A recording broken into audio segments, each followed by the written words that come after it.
Unicorns. They're supposed to be rare, but they seem to be everywhere. Now, like you, I suspect, I devour business and marketing books, but if you've noticed, more and more of them use the same reference material, and they retrofit the strategies and tactics they're espousing to unicorns. Well, you know what? I'm bored of reading about unicorns. So what if Amazon thinks back to front? Why is it relevant to me that Steve Jobs started with why? Google, Facebook, Netflix, those guys, it's not where I live professionally, and it doesn't inform my future. So I thought, why don't I do something about it? Why not create a body of reference material that ordinary marketers like me can contribute to and learn from? And that is unicorning. Hey peoples, welcome to the very first episode of the very first season of Unicorny. This is a podcast by marketers for marketers. You get the gist, you probably listened to the intro, and if you didn't, just wind back and play it again. Now, God, have we got a treat for you today.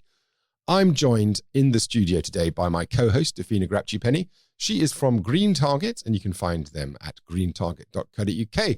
Now, I had to bring Dafina in today because I needed specialist financial expertise, and there is no finer financial expertise than resides in Green Target, because today's guest is Valentina Kristensen, who is Director, Growth and Communications at OakNorth.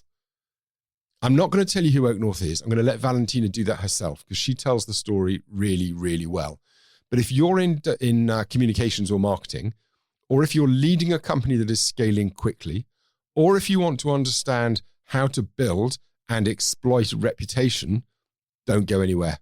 This is pure gold. Hi, Valentina. Thanks for having me. So why don't we start? OakNorth has been an amazing story, but bizarrely not everybody knows about it. So why don't you start, please, by telling us the story of OakNorth? Yeah, sure. So OakNorth was founded by two entrepreneurs, Rishi, Khosla and Perlman.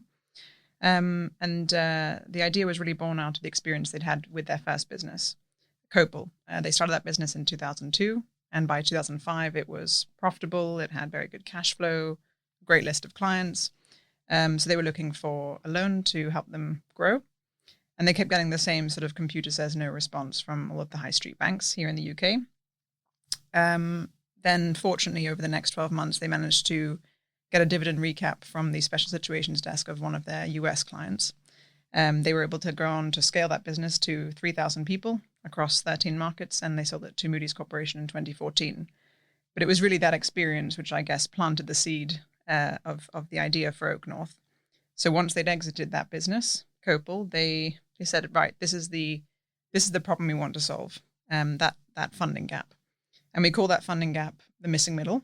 So these are businesses which are distinct from startups. They're more scale-ups, businesses with a proven, productive, profitable business model that are looking for debt finance to kind of take them to the next level.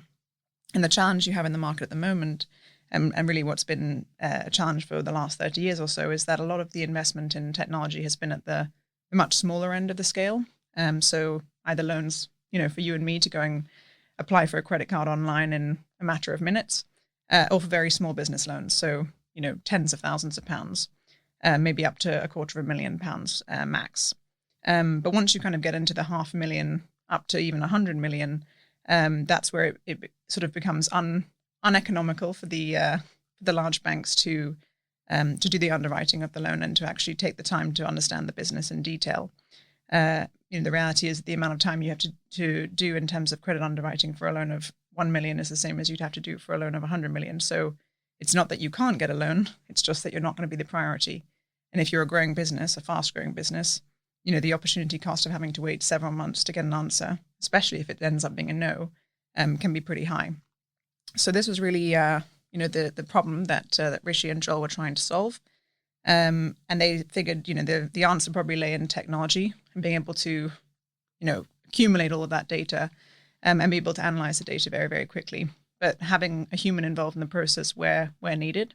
So it's not a fully automated process. And certainly at this size, of loan, the sort of correct balance between the human, man or woman and machine is very important. So that was really, the premise of it. They developed technology. We call it the On Credit Intelligence Suite, We've used that to lend via our own balance sheet here in the UK. So OakNorth Bank launched in September 2015, got its provisional license in March 2015. I started working with Rishi and Joel in June 2015. And then, we managed to launch fully in that autumn. Since then, OakNorth Bank has gone on to lend several £billion. It's highly profitable. It's been profitable since year one, lent to hundreds of businesses across the UK who have directly gone on to create tens of thousands of new homes and jobs. And then the technology, we're now licensing that to other banks around the world. So public clients include SMBC, ABN AMRO, Capital One, Fifth Third, PNC. That's just a few of the names there. That's a fascinating story, especially given the context. And obviously, the last few years have seen the emergence of neobanks, digital banks. You've also seen some of the more traditional banks up their game in terms of digitization, but also investment in technology. So I'm just curious to know, especially in this competitive environment, how have you managed to build a differentiating identity, and what have been some of the major challenges that you've encountered along the way? Sure. So I think kind of to answer the first question in terms of building a distinct identity, I think the fact that OakNorth Bank is very focused on a specific market niche, right? We're not trying to be all things to all people. We're not trying to fix the current account problem. This is a challenge that, as I say, Rishi and Joel, our founders, personally experienced. So they knew there was a gap in the market. That's obviously been proven through the success that OakNorth Bank has had to date, and the demand for lending that it's had or that it's seen. So I think that's part of it. The fact that we're not trying to you mentioned so Monzo, Starling.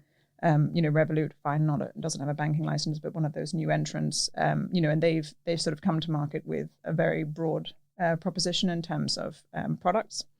And I think we sort of said, actually, we'll go really, really deep in this particular area and make sure that whatever we're offering is 10x better than what you can get, elsewhere, versus trying to sort of spread ourselves, much more widely and then potentially, offer products and services that are incrementally better. So that was really the focus, and as I say, it's yielded good results, so far. I think in terms of the growth of the business, very much at the beginning, it was focused on getting that foundation in place in terms of the brand. So the narrative, the messaging, what are the core messages, and at OakNorth Bank, it's speed, flexibility, transparency, and an entrepreneurial approach. Those are the key things that really differentiate us versus getting a loan somewhere else. But it's also that you've got to have, a promise that actually if you're going to say it, you've got to make sure that you live up to the promise. So it can't just be marketing for the sake of it. Otherwise, you potentially spend lots of money and time and resource going out, getting people to come to you, only for them to realize that actually what you're offering isn't quite what they were promised. So a big part of it is making sure that you deliver on that promise.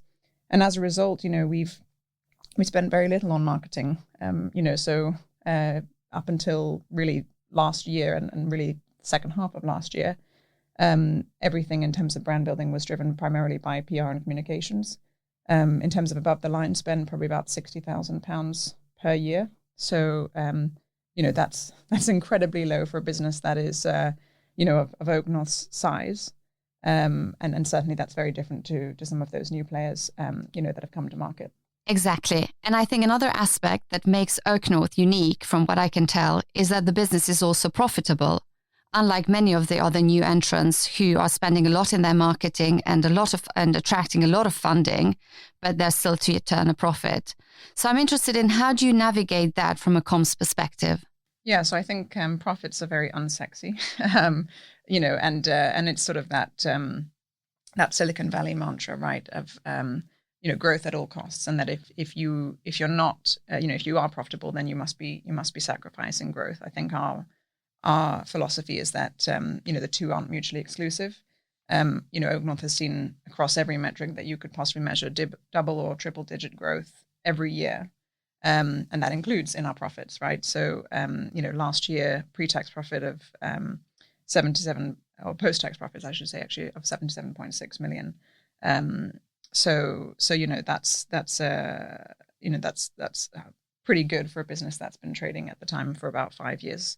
So I think, in terms of the narrative, I mean, you could be as much a fintech darling by being profitable versus if you're not. The media will probably, criticize you for not growing fast enough if you're highly profitable.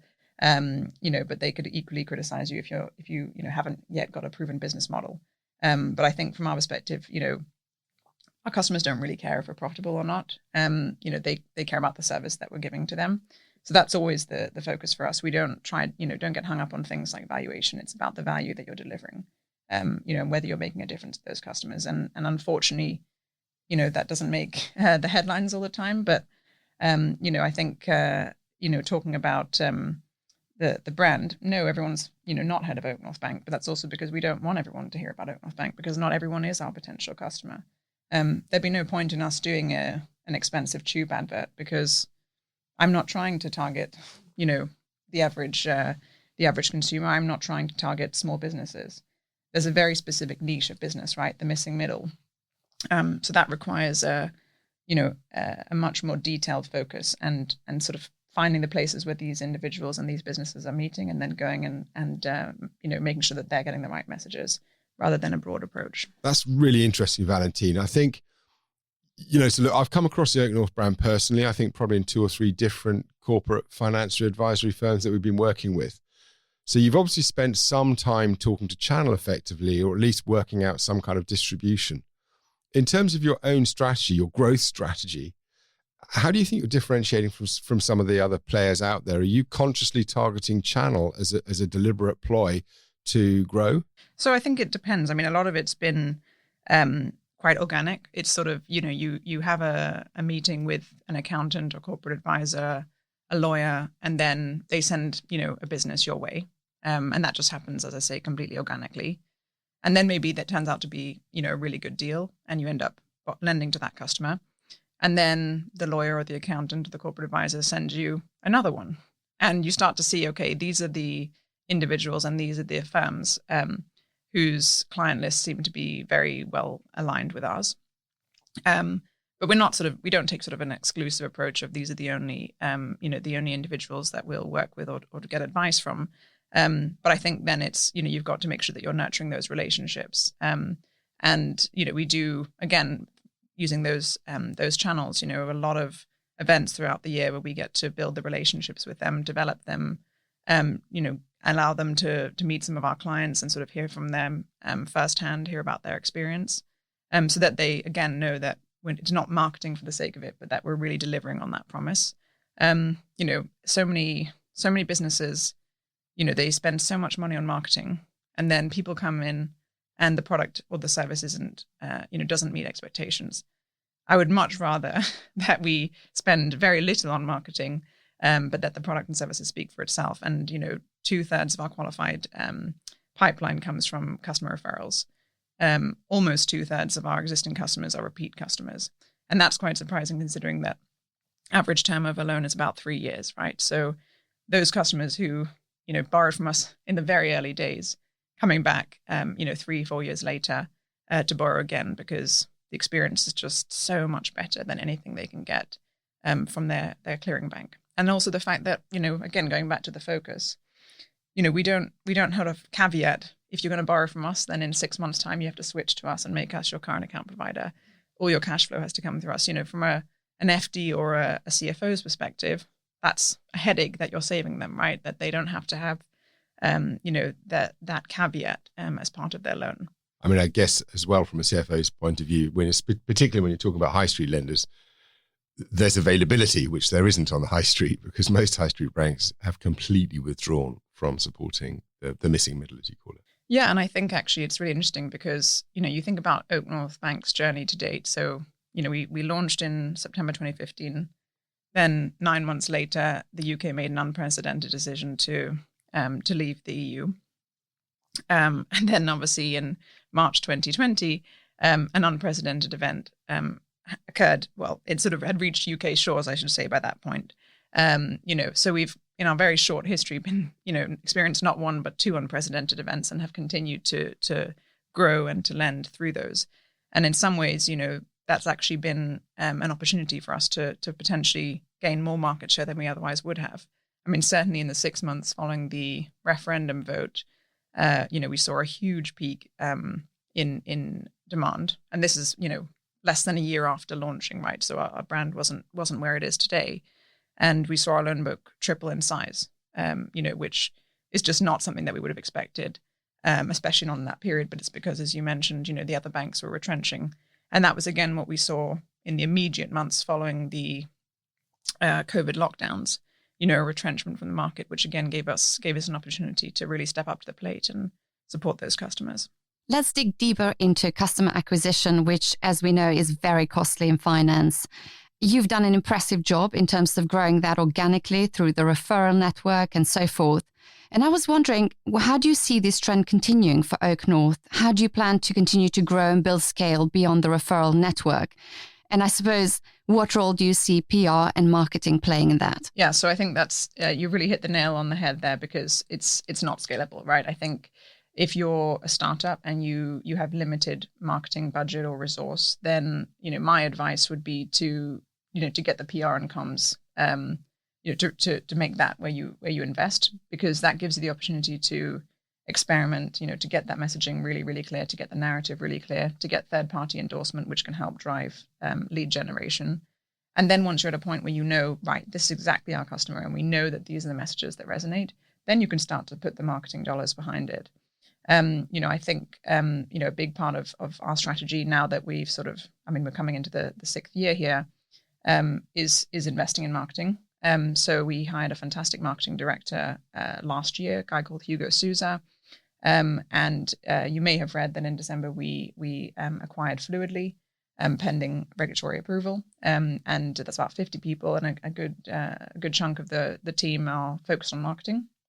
So, we'll now have a much bigger in-house team who can help with our content marketing, social media, events, and in a way that is, you've got, I suppose, teams of people who can do this rather than sort of a jack of all trades, more ad hoc approach, which I think is definitely very fun and can scale in those first few years. But then once you reach a certain point in your journey, you do need to actually put some proper money behind it and resource in terms of teams. So that's really the focus going forward. Is we've managed to achieve so much with so little. So now let's see what we can achieve when we actually put some money and resource behind it.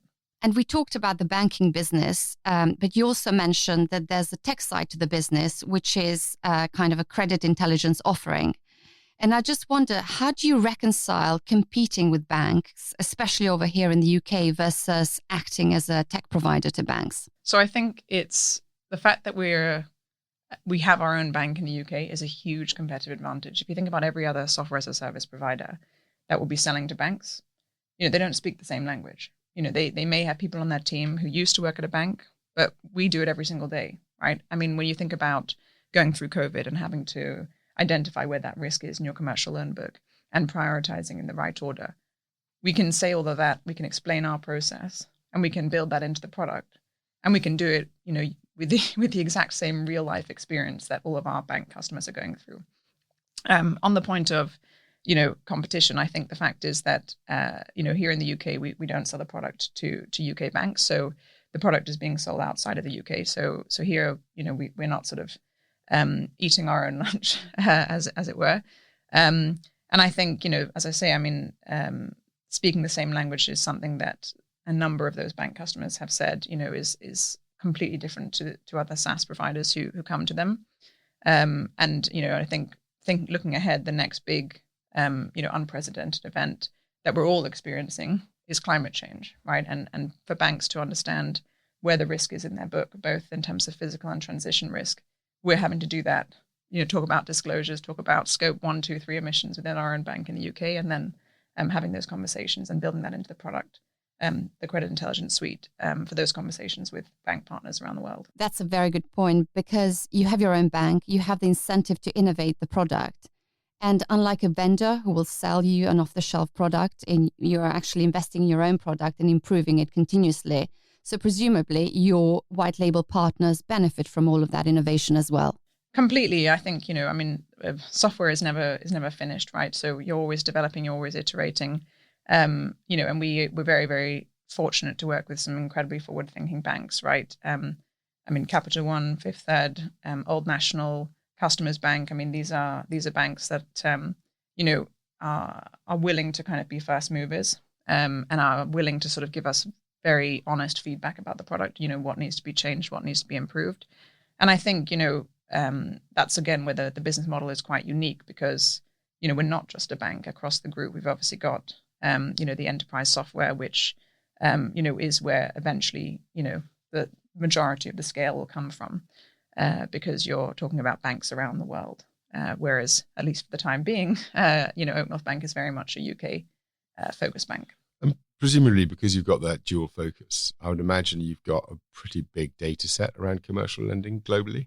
Yes. So, OakNorth, across the group, now we have about 365 billion of commercial and industrial data. So, that's more than JP Morgan. And we obviously have ambition to increase that number exponentially over the years. So, that's really from some of the banks that we're working with, right? We've got a huge amount of data.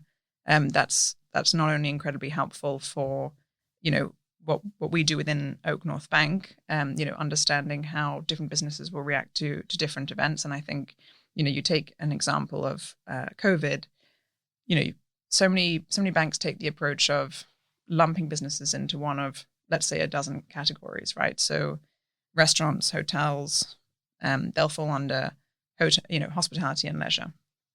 And the reality is that, you have to go many, many levels deeper, right? If you split that up, you're going to have hotels, and under that, there's going to be boutique hotels and, airport hotels and hotels that are in conference centers. If you talk about leisure, you're going to have to split that out into, all the different types of activities that you might do. And then, let's take an example of, golf versus indoor climbing, right? So I think about indoor climbing, you go to Vauxhall. If you think during the pandemic, you wouldn't have been able to go and do that, right? Because it's not exactly great for social distancing. It's indoors. Everyone's touching the same things. So, likely would have had a very different experience to, a golf club, which is outdoors, which definitely lends itself to social distancing where you're bringing your own clubs. So would have had a very different experience, but they're still classified as leisure businesses.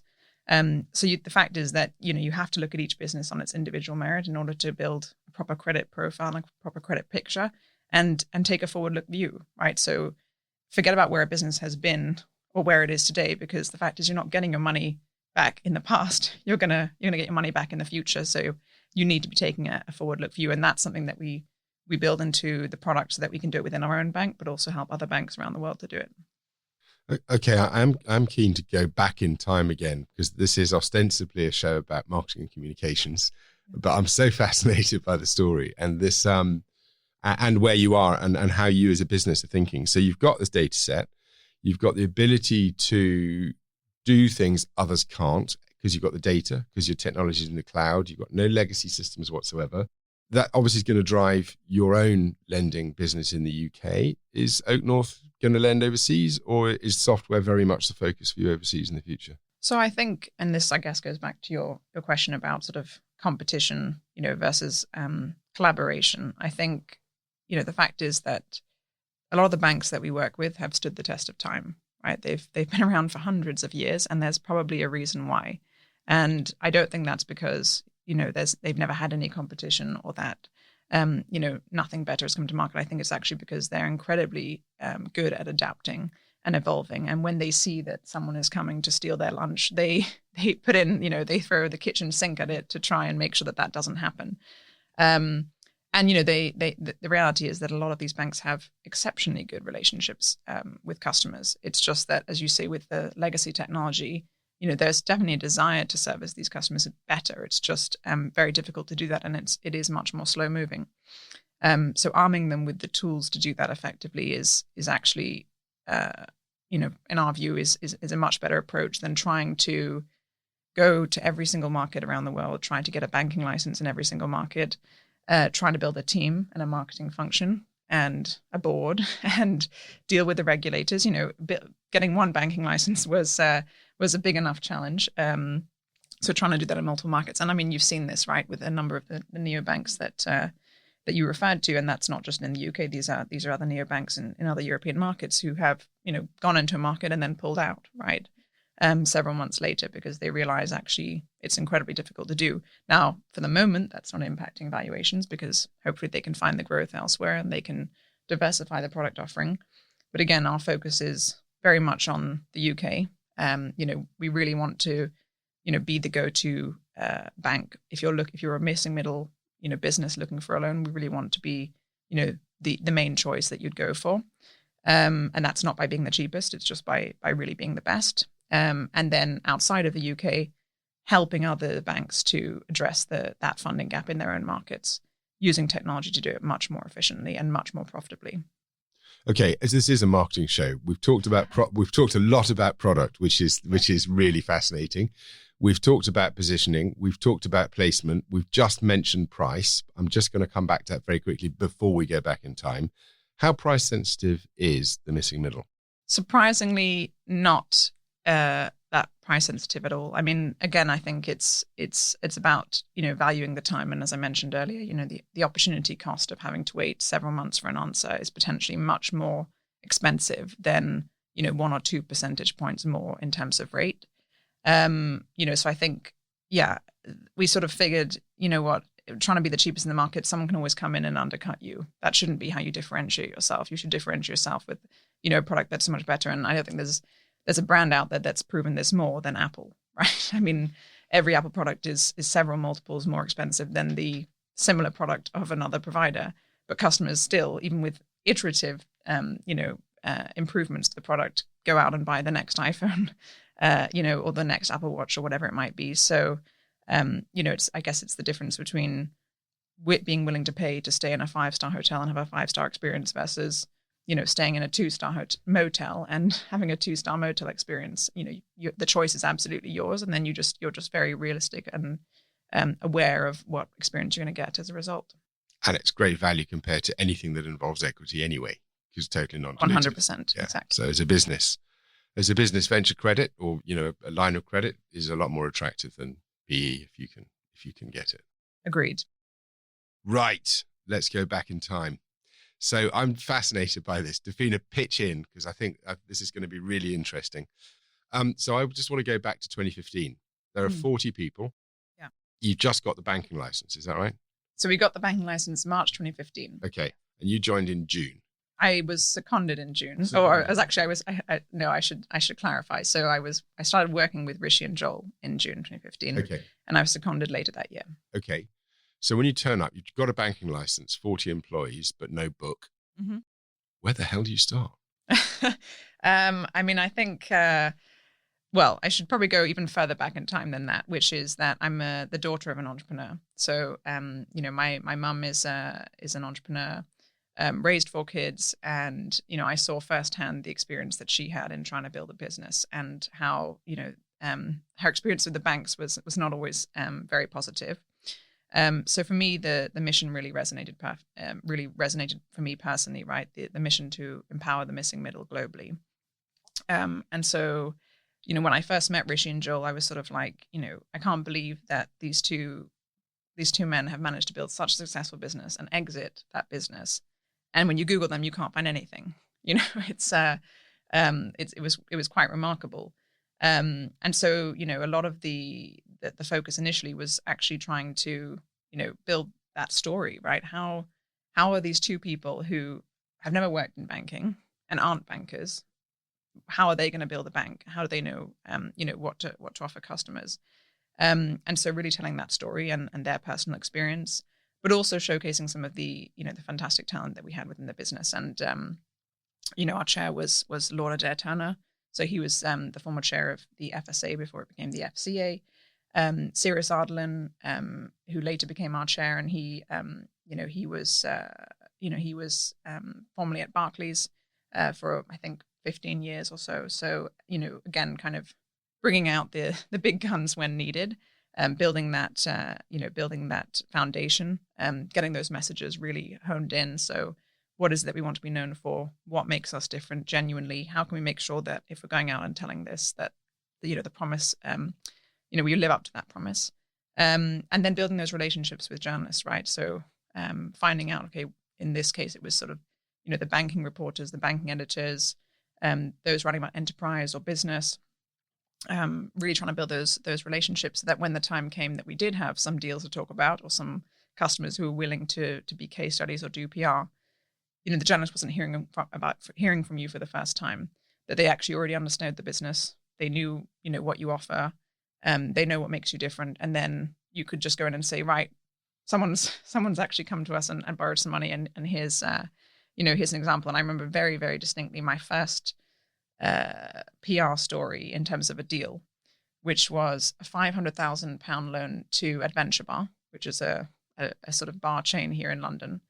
And the Telegraph ran it, which, today if I went to the Telegraph and said I've got a £500,000 loan for a London business, they'd be like, Val, you might want to add another zero to that story and bring me a national brand, and then maybe we can talk. So I think the story has to evolve over time as well, and obviously you're not always going to get big pieces in the Telegraph, but I think when you're in those early stages, it's very much about the people, the founder story, the mission, and then over time, what we found is that's great for corporate profile. It's great for securing investment, right? And OakNorth is one of the most well-funded fintechs in Europe, and having secured over $1 billion. But it's that what really drives deal flow are the customer stories. Are you going to lend to a business like mine? So a lot of our time and energy goes into publicizing those stories, making sure that those are in, a lot of cases, trade publications, which most people will never have heard of, but that's the publication that everyone in that sector reads. If the newsletter comes in their inbox, they're going to go through it in detail. So to start with, it was around personalities, right? So you wanted to build the profile of your founders, and also obviously you had a couple of giants on the board that you could use to establish instant credibility and trust. So the starting point was people, was it? Yeah, I think the people and again the sort of the mission, right? So if you at the time we were the third bank in 150 years to secure a banking license, a UK banking license. So it was still quite novel. Obviously today, there's been a couple dozen, I think, that have been granted banking licenses. But again, it's sort of like, what problem are you trying to solve? Why is this a problem? Making sure that the market understands there is a genuine funding gap here. There's a genuine problem. And you hear, SMEs are 99.9% of all businesses, and they're underserved and overlooked. But you have to actually bring that to life. And I think Rishi and Joel's personal story, the fact that they are entrepreneurs, not bankers, was something that really resonates, and meant that, going back to speaking the same language, we speak the same language as the businesses and the borrowers who come to us. And if we look at your investor base, how much of a game changer was actually getting the likes of SoftBank on board in terms of your media profile? Yeah, so I think the halo effect. We definitely felt that, and I think it did put us on a different level, sort of publicity wise. Again, we are quite different to a lot of the SoftBank portfolio businesses, right? I mean, we're profitable. I think at the time we were their first UK FinTech investment. But they've been incredibly supportive, as have all of our investors. Not just financially, obviously, but actually in terms of the advice and the expertise that they bring to the table. Especially through periods like like the last 2 years that we've gone through.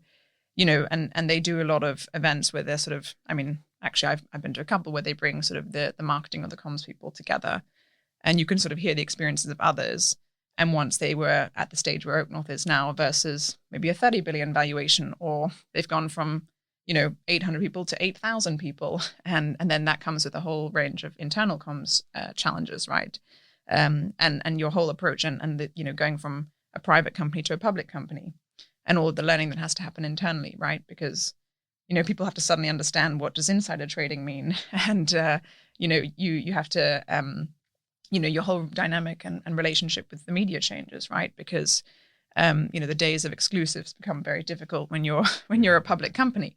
So, certain promises that you could make previously, no longer apply. And I think, that's something that is great to sort of hear the experience from other businesses. I don't know if we will go public, if that will be the route that OakNorth takes, but certainly learning from other other teams and individuals who've kind of been through the journey is really exciting. I think that's another really interesting question, particularly, do you stay private or do you go public? From my own experience, having worked in a public company, I can see, the mentality where you want as many reasons as possible not to go public, because that level of disclosure can be a nightmare. And also there are so many things that you're just not allowed to do. But I think as well, kind of to that point, right, no matter where you list, you have sort of the quiet period, where you're not allowed to do any marketing. And that's where PR and comms becomes so incredibly important, because it's about the relationships that you've built up with those journalists that will really come to life there, right? I mean, it's the journalists who are going to be writing about you in that period. Once you've made, you've sort of marked your intention to list, you're not allowed to proactively go out with anything. You're at the mercy of what the press will write about you. And if you've not spent any time for them getting to know you, all they have is the prospectus, right? To rely on, or worse, if you've sort of disregarded journalists, or you've not been transparent or collaborative in the past, then you're probably going to be in for a pretty tough time, as we've seen with a number of businesses. I think, that's something that every business, and as I say, sort of, going back to the very beginning, I think making sure you have a very solid PR and communications foundation is absolutely key. And I think the worlds of private and public are actually converging as well, because there is an expectation on private companies, even if it's not a requirement as such, to be more transparent. And again, you've led the way by being transparent in terms of your numbers, where you haven't necessarily been required to. Well, I think that's also where being a UK company, right, it's very interesting, because obviously in the US, you don't have to do that as a private business. Sort of transparency is built in. And because you have to do so much reporting as a bank to the regulators, you sort of have a lot of that great, very strong corporate governance in place, which I think, if you were to go public, would serve you very well, versus a company that's been, private and has fully private and hasn't necessarily had to be as transparent. So yes, definitely a good thing, I would say, and a blessing for any UK business that wants to list here. So what I'm hearing and what I find fascinating, if I'm going to think about takeaways that listeners can take and apply to their businesses, you guys have a really interesting approach, because I don't think I've come across a more modern business. You've blazed a trail wherever you've gone with your use of AWS for your core banking systems, launching a bank when you're not bankers. So you're uber modern in many ways, yet your approach to growth and marketing and communications is kind of old-fashioned. Reassuringly old-fashioned. It's get the product right, get the reputation right, build trust, and encourage word of mouth. So I think many other businesses would have had extraordinarily hardworking and super expensive performance marketing programs and loads of wonks trying to optimize performance and all that kind of stuff. And you guys have done the basics really well. Yeah, and I would say, I guess another thing is, focus on the value rather than the valuation, right? I mean, we've, as I say, our offering is incredibly focused, and that doesn't mean you can't be diversified in terms of, products and services, but it's that, you know the problem that you're trying to solve, not trying to be all things to all people. That has served us, very, very well. And yeah, I think, sort of going again, if you think about the basics of PR and comms, it's all about relationships, right? I mean, that's probably one of the reasons why, it's been so challenging the last couple of years with COVID, because especially I think back to when I first started out, it was so important for me to meet journalists face to face and build those relationships. And it must have been incredibly hard for those people who are starting out in their careers who haven't had the opportunity to do that. But yeah, I mean, relationships, being transparent, being honest, and making sure that the product lives up to the promise. Absolutely, it's the fundamentals. So, Valentina, how do you measure the impact that PR is having on the business? Yeah, I think you have to be, you always have to sort of approach it as, I'm not going to be able to track every single lead, because the reality is that, let's say you host an event for, and this is more sort of broad marketing rather than PR and comms, but you host an event for a number of corporate advisors, accountants, lawyers. And then maybe not immediately, but maybe 6 months down the line, one of those accountants or lawyers or corporate advisors messages someone in your sales team and says, oh, I've got a great business. Is that individual going to remember that they first met that person at that dinner, which was arranged by the marketing or PR and comms team? Maybe, but, very likely that they might not. And if the deal ends up going ahead, often that will be logged as sort of self-generated, or, it's come from an intermediary referral. So I think part of it is you have to work incredibly closely with your sales team. Again, that's sort of where the trust in the relationship is really, really key. And, that's something that from day one, one of OakNorth's values is one team. And it's sort of, it's definitely not sort of just decoration on a corporate profile page. It's actually genuinely what we live within the business. And a big part of that is, having those very honest conversations. And if it's not clear from the data where the lead has come from, then, making sure that you actually spend the time to find out. And then obviously there are a number of leads that you can absolutely track with 100% certainty. That came from that particular article or that particular PR or comms effort, whether that's because there was a backlink in the article and you can follow their journey through your website and you can see what happened, or when they were filling out the form on the website, they, when you ask them, where did you first hear about us? And they say the Sunday Times. And maybe they don't even specify Sunday Times. Maybe they just say a news article. But you can do, you can see which news came out around that time, and you can sort of figure it out. So I think, a lot of it is measurable, and obviously, I wouldn't be able to kind of get in front of, the CEO every year and be able to say this is what impact we've had unless I had some tangible numbers to show for it. So there's always this is what I can absolutely say with certainty has been delivered by the team and the team's efforts. And then this is where, as you can see, it's a bit more of a gray area, but we've absolutely kind of played our part in that. So yeah, I think it's sort of going into it with, making sure that you've, on whether it's on the forms, whether it's on HubSpot, whether it's on Salesforce, whatever marketing technology you might be using to track leads, making sure that you have that in place, having very honest conversations with your sales team and making sure you're working very closely with them. Otherwise, you'll always be seen as a cost center. And then having the caveat that there's always going to be a portion of leads that unfortunately you just can't track, that they may slip through the cracks. But then what you get is sort of anecdotal feedback where, someone on the sales team or the debt finance team, they close a deal and the first call they make is to you to say, I want to PR this deal. Then that, they probably wouldn't want to spend time doing that if it hadn't yielded results in the past. Wow, Valentina, thank you so much. That's just an amazing interview. And I think I speak for both Dafina and me when I say that really was enjoyable to listen to. Absolutely. And a great growth story. And do you know what I find fascinating is when we devised the concept for this podcast, I thought we were going to be talking about marketing. Yet the very first guest we come in is talking about comms, and their whole strategy, the whole growth strategy started with communications, not marketing. That's what we say to our clients. Is that what you say? So if you don't know, Dafina is joint managing director of Green Target, which is one of the City of London's finest communications consultancies. So if Dafina says it's true, it is. Now, on that note, Dafina, we heard a lot today from Valentina. If you were going to draw 3 things out that you'd give as advice to other companies that want to be leaders, what would those be?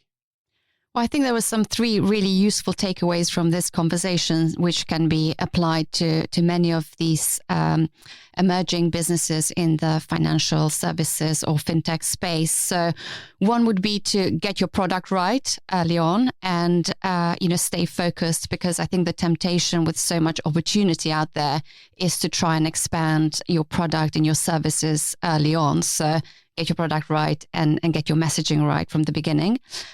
Think about the board and the advisors quite early on, and think about the credibility that they're lending to the business, because I think that's, as OakNorth has demonstrated, has been very important to them. And finally, I think in the financial industry, as we know, banking, money is all about trust. So if you can be transparent, and if you can be transparent both in terms of your communications, but also in terms of how you build relationships early on, then that will certainly serve you in the long term. Thank you for listening. That is the end of today's show. If you would like to subscribe to us, please do go to your favorite podcast outlet and you will find us there. If you want to be on the show, my name is Dom Hawes. Look me up on LinkedIn, connect, and I would love to talk to you. This show is put together by Selby Anderson. We find and unlock hidden value. And the show's recorded at Turnmill Studios, which you can find at turnmillstudios.co.uk. See you next time.